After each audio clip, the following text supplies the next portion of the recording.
যারা বুফে ডিনারে 5 স্টার হোটেলে কোনো প্রোগ্রামে খেতে যায় তারা প্রথমেই প্লেটে এত নিয়ে নেয়, পরে সামনে দেখে যে আরো মজার মজার আইটেম আছে, ওগুলো আর খাইতে পারে না। আছে না নাই? শুরুতেই এইটা সেটা মুরগি পাইছে, মনে করছে যে মুরগিটাই খাবো, মুরগি আর গরু প্লেট বোঝাই করে গলা পর্যন্ত খাইছে, সামনে যায় দেখে কবুতরের স্যুপ, কবুতরের soup is waiting for you. তখন মনে খুব চাচ্ছে একটু স্যুপ খাই, কিন্তু স্যুপ খাওয়ার জায়গা রাখছিল? কথা কন।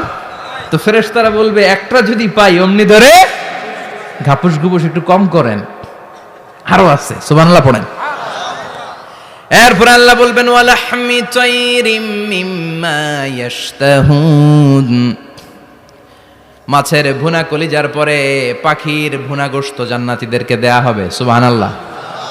ওইটাও খাইতে শুরু করবে। ফেরেশতারা বলবে আস্তে খান, অনেক আছে তো আইটেম, উকুলুহা দাইম, কোরআনের বর্ণনা 24 আওয়ার সার্ভিস। এমন নয় যে সকালে গেলেন পেয়েছেন, দুপুরে গেছেন নাই, এরকম দাওয়াত আছে না নাই?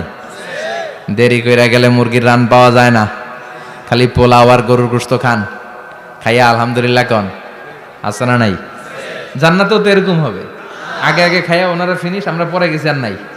ওরা গরম গরম খাইছে, আমরা সিরিয়ালে পিছনে ছিলাম, আঙ্গুটি ঠান্ডা। জান্নাতে এরকম কিছু হবে, উকুলুহা দাইম, 24 আওয়ার সার্ভিস।